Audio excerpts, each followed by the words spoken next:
Good morning students, प्यारे बच्चों। नैतिक शिक्षा की कक्षा के अंदर आप सभी बच्चों का स्वागत है।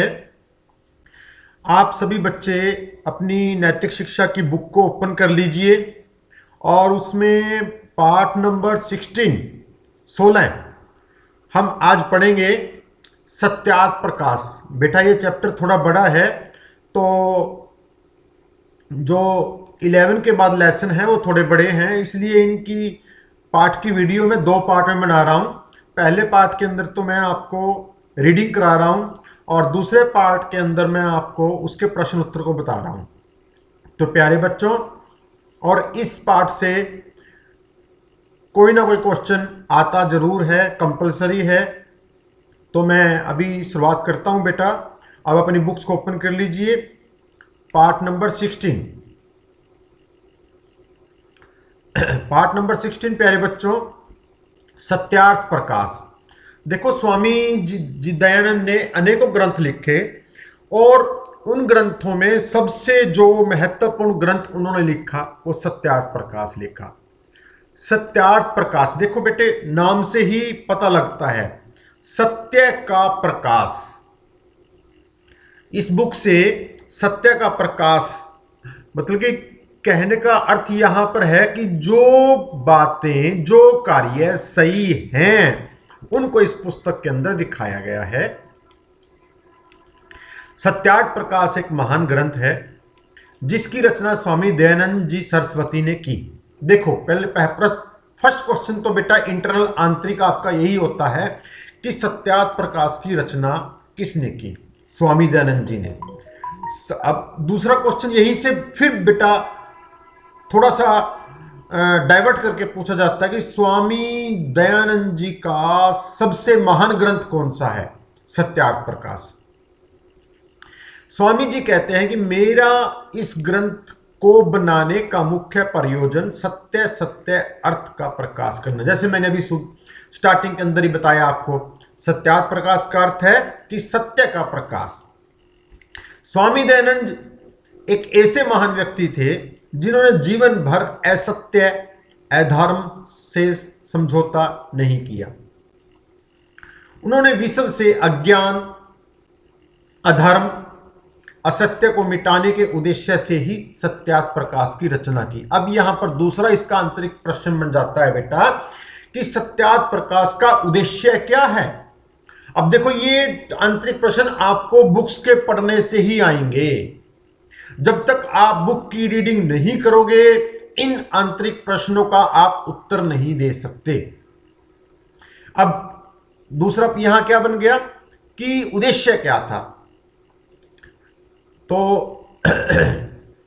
उन्होंने विश्व से अज्ञान, अधर्म और असत्य के मिटाने के उद्देश्य से सत्यार्थ प्रकाश की रचना की।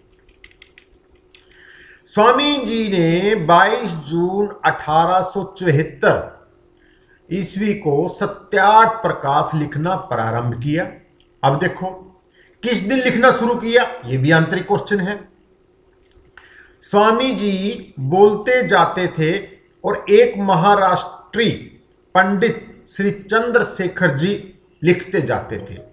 अब देखो, वो बोल रहे थे और उनके पास एक दूसरा व्यक्ति कौन लिख रहा था, उसका नाम सत्यार्थ प्रकाश चंद्रशेखर जी लिखते थे।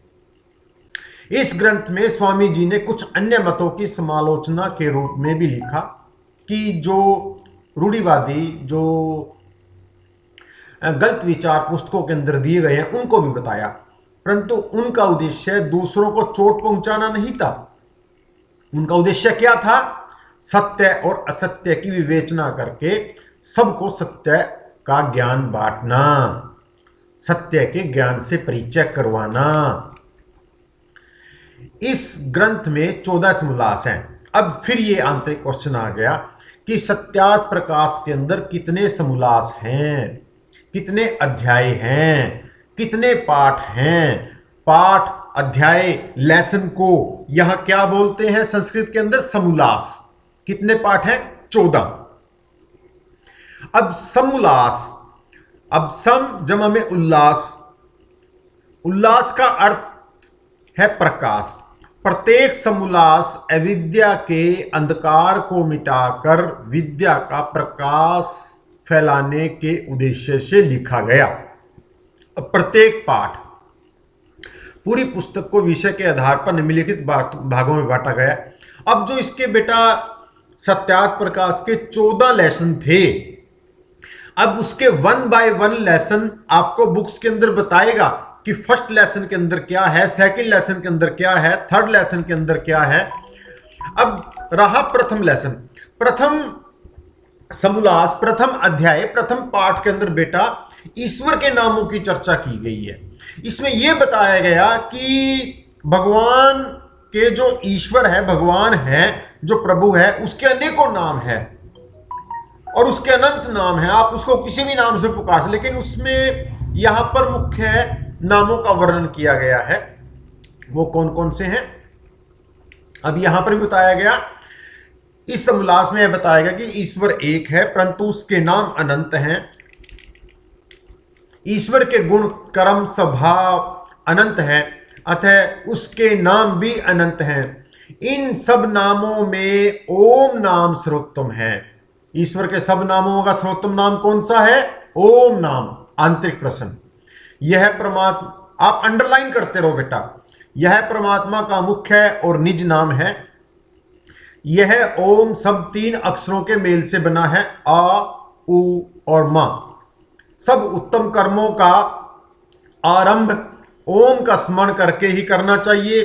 प्रत्येक ग्रंथ के आरंभ में भी ओम लिखना चाहिए। इस प्रकार ओम सब नामों में श्रेष्ठ है। इस पाठ के अंदर, इस समोल्लास में परमात्मा के 100 नामों की व्याख्या की गई है और उनमें से कुछ नाम कौन कौन से हैं? विराट, जो एक मिनट प्यारे बच्चों, विराट जो बहुत प्रकार के जगत को प्रकाशित करता है। बेटा ये आपका प्रश्न भी है कि किन्हीं 5 नामों को परमात्मा के, उनकी व्याख्या करो, उनको बताओ कि किस किस गुण से हैं। अग्नि, यहां से आप 5 नाम उठा सकते हो आप। विराट, अग्नि जो ज्ञान का स्वरूप है, सर्वज्ञ है और पूजा करने योग्य है। मित्र, जो सबका मित्र है, स्नेह करता है। बृहस्पति,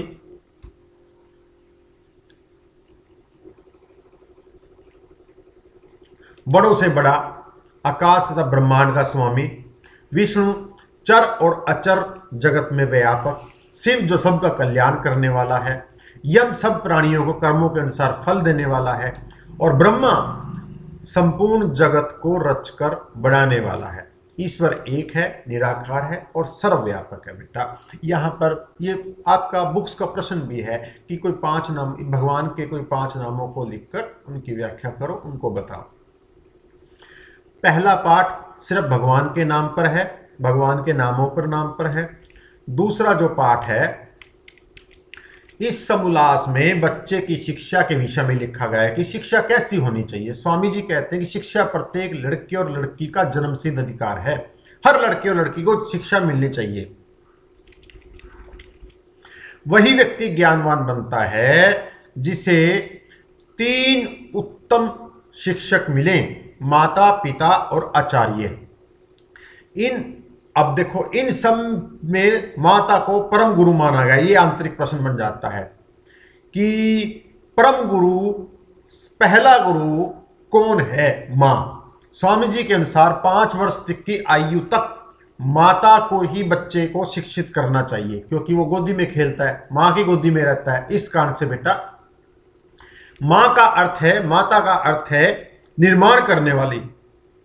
अतः माता को बालक के स्वास्थ्य, चरित्र निर्माण की ओर पूरा ध्यान देना चाहिए। 6 से 8वें वर्ष की आयु तक बालक को पिता से, अब उसके बाद 5 वर्ष के बाद क्या हो जाता है? पिता का अधिकार शुरू हो जाता है। पिता से शिक्षा प्राप्त करनी चाहिए। पिता का क्या कर्तव्य है? वह बालक को शिष्टाचार की शिक्षा दे। 9वें वर्ष से बालक को अब स्कूल के अंदर डाला जाता है। आचार्य के पास गुरुकुल में जाना चाहिए। आचार्य को ज्ञान के साथ साथ सदाचार की शिक्षा भी देनी चाहिए। बालक को चोरी, आलस्य, मादक द्रव्य, बेटा जितने जो नशे करने वाली चीजें होती हैं, झूठ, हिंसा, लड़ाई झगड़ा जिसे बोलते हैं, क्रूरता, ईर्ष्या और द्वेष जैसे दुर्गुणों को दूर करना आचार्य का सिखाने का कर्तव्य होता है। अतः स्वामी जी ने ज्ञान प्राप्ति के लिए के साथ साथ कैरेक्टर मैनेजमेंट, चरित्र निर्माण पर भी बहुत बल दिया है। अब हम थर्ड इसके लेसन के अंदर जाते हैं। थर्ड के अंदर क्या बताया गया, तृतीय पाठ, तीसरे पाठ के अंदर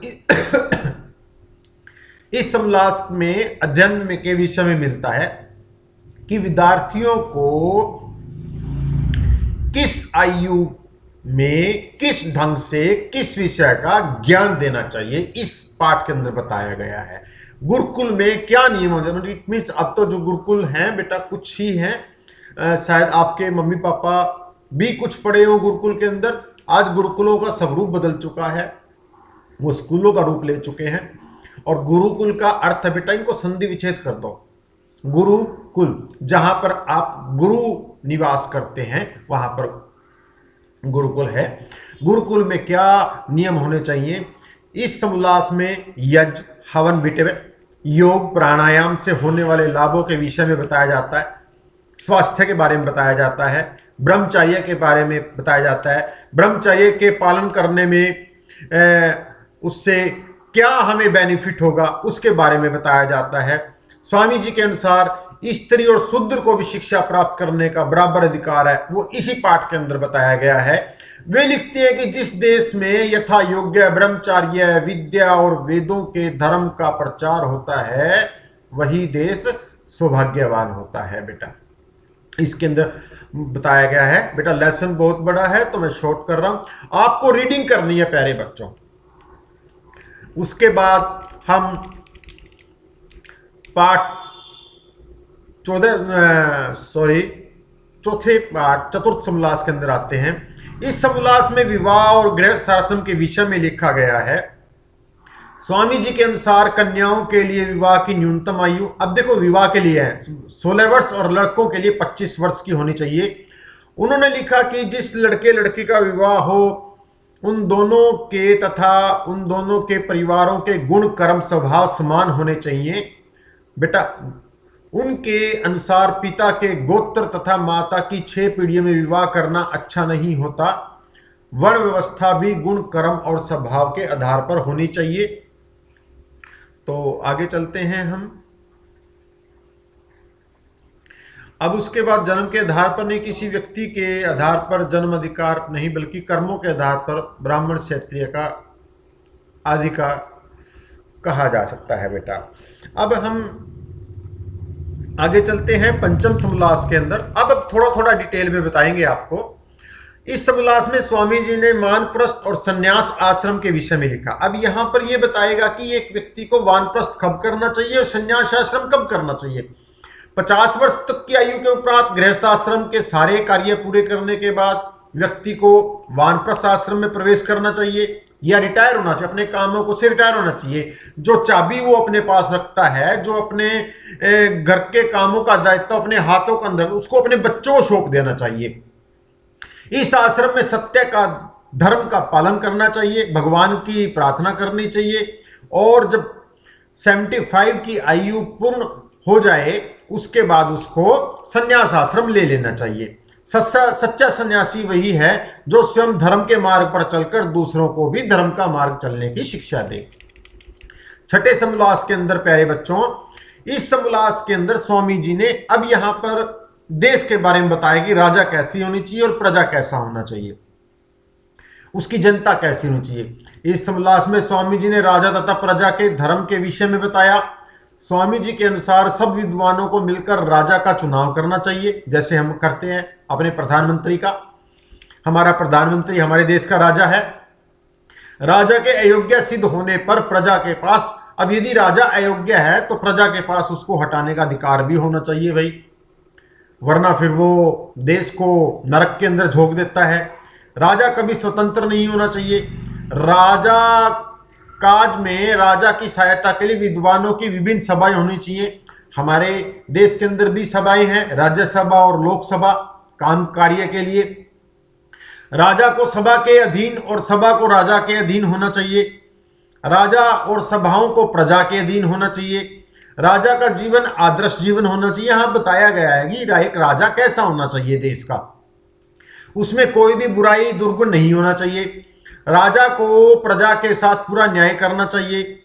न्याय करते समय पक्षपात नहीं करना चाहिए। अपराधी को कड़े से कड़े, यदि कोई अपराधी गुनाह कर दे उसको कड़े से कड़ा दंड मिलना चाहिए। राज, शासन और दंड तीनों एक साथ रहते हैं।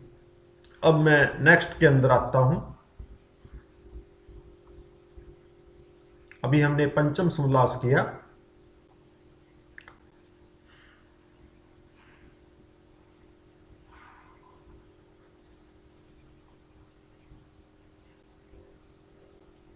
षष्टम समोल्लास होने के बाद बेटा हम सप्तम समोल्लास में आ जाते हैं। इस समोल्लास में स्वामी जी लिखते हैं कि ईश्वर निराकार है, अर्थात उसका कोई रूप नहीं है, उसे आंखों से नहीं देखा जा सकता, परंतु उसे हम उसकी रचना को देखकर या उसको अपनी आत्मा में महसूस कर सकते हैं। वह सर्वव्यापक है, वह हर स्थान पर है। ईश्वर एक है, अनेक नहीं है। वह दयालु भी है, वह न्यायकारी भी है, किसी के द्वारा किए गए पापों को क्षमा नहीं करता, उनका दंड अवश्य देता है। वह सर्वशक्तिमान है।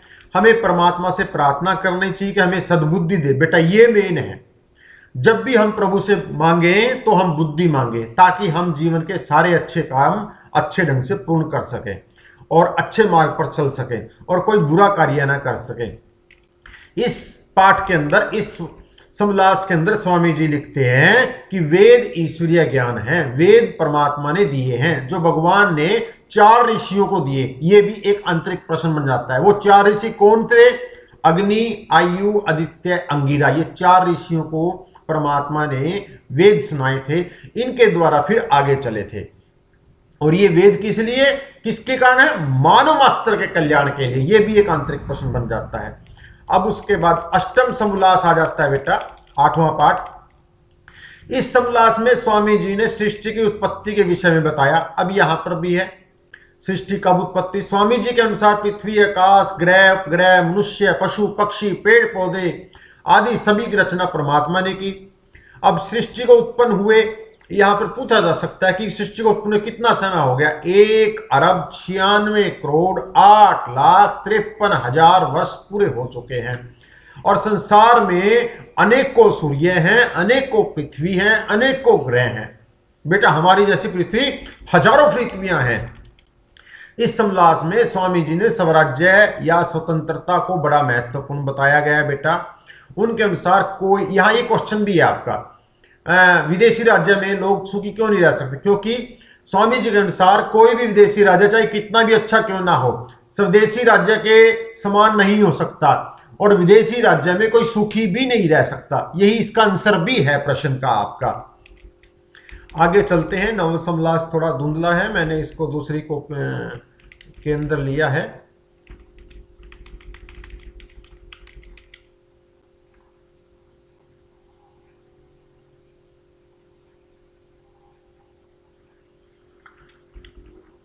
इस समोल्लास में विद्या और अविद्या के बारे में बताया गया स्वामी जी ने। स्वामी जी के अनुसार जीव ब्रह्म नहीं है, वो हर चीज को जानने वाला नहीं है, क्योंकि जीव का ज्ञान और सत्ता उसकी सीमित है, हमारी नॉलेज सीमित है। लेकिन परमात्मा सर्वज्ञ है, परमात्मा हर चीज जानता है, इसलिए उसकी सत्ता असीम है। इस प्रकार सुख दुख जीवन मरण के चक्कर से मुक्त होने को मुक्ति कहते हैं। लेकिन एक और बताऊं बेटा प्यारे बच्चों, यहां पर 1 मिनट के लिए एक वर्ड आता है मुक्ति, और मुक्ति को हम बोलते हैं मोक्ष। मोक्ष का अर्थ ये नहीं है कि हम जीवन चक्र से मुक्त हो जाएं। यहां पर स्वामी जी ये कह रहे हैं मोह का क्षय। जिस पल आपको अपने घर में रहते हुए मोह का क्षय हो जाए उसी को मुक्ति कहते हैं। इंसान को परमात्मा की पूजा उपासना करने से, योगाभ्यास से, धर्म के मार्ग चलने से मुक्ति प्राप्त। यही बेटे मैं बता रहा हूं, मोह का क्षय। हमें मुक्ति की अवस्था जीवात्मा स्वच्छंद होकर भी सभी लोकांतरों में आनंद से विचरण करता है और ज्ञान प्राप्त करता है। इस समलास में स्वामी जी ने यह भी लिखा कि जीवात्मा को पूर्व जन्म की स्मृति नहीं रहती। जब हमारा एक जन्म चला जाए, हम दूसरे जन्म में आ जाएं, तो हमें स्मृति नहीं रहती। इसी से जीव सुखी है। वर्तमान जन्म में किए गए कर्मों के आधार पर ही मनुष्य को अगला जन्म प्राप्त होता है। 10वां पाठ के अंदर इस समलास में स्वामी जी ने आचार अनाचार विषय में बताया। उन्होंने लिखा कि धर्म अथवा आचार विषय में वेद ही प्रमाण है। वेदों को न मानकर उनकी निंदा करता है वही नास्तिक है। बेटा, अब वेदों को जो ना माने और परमात्मा की कही हुई बातों को जो ना माने वही नास्तिक है, और जो परमात्मा की कही हुई बातों को माने वो आस्तिक है। अब परमात्मा ये कहता है कि बेटा अच्छा कार्य करो, आप आस्तिक हो। अब कहते हैं कि आप अच्छा जानते हुए भी कोई व्यक्ति आप अच्छा कार्य नहीं करता, तो वो क्या है? नास्तिक है। सत्य ही सबका आधार है, परंतु सत्य बड़ी सावधानी से बोलना चाहिए। ये भी यहां पर बड़ी बात कही। अप्रिय सत्य कभी नहीं बोलना चाहिए। यदि आपको लगता है कि कोई सत्य कड़वा है तो वहां पर आप मौन रह सकते हो।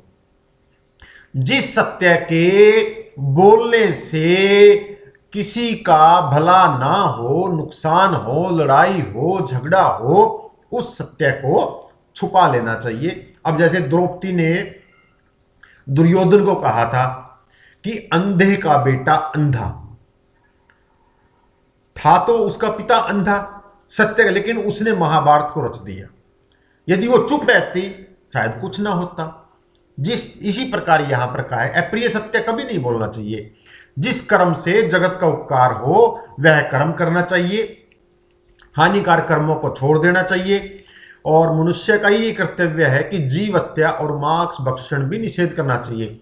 अब 11वें, अब यहां पर बता दिया 11वें, 12वें, 13वें और 14वें समलास में स्वामी जी ने हिंदू मत, बौद्ध धर्म एवं जैन मत के, ईसाई मत और इस्लाम मत में जो अंधविश्वास हैं उनके बारे में बताया गया है।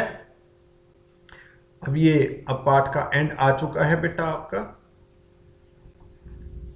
पुस्तक के अंत में स्वामी जी ने स्वमंत्व प्रकाशक एक नाम का अंत में बेटा लास्ट में एक पेज दिया है जिसका नाम था इन 14 समलासों को पक्षपात होकर न्याय दृष्टि से देखेगा उसकी आत्मा में सत्य का प्रकाश होगा, आनंद होगा। और जो हट दुराग्रह ईर्ष्या से देखेगा उसके लिए ग्रंथ का कोई अभिप्राय नहीं, क्योंकि वो उसको तो सारा का सारा ग्रंथ जो है गलत ही नजर आएगा। इसी प्रकार इस ग्रंथ के सत्य को समझना अत्यंत कठिन है, क्योंकि इसको हम बार बार, जैसे गीता की तरह है, जितना आप बार बार पढ़ोगे उतना ये निखरता चला जाएगा। स्वामी जी ने लिखा है कि सत्य को मानना, मनवाना और असत्य को छोड़ना और छुड़ाना ही उनका प्रयोजन है। बेटा वीडियो काफ़ी लंबी हो चुकी है, तो पाठ मेरा पूरा हो चुका है। तो हम नेक्स्ट वीडियो के अंदर हम इसके प्रश्न उत्तरों के साथ मिलेंगे। तो थैंक यू बेटा, हैव ए नाइस डे।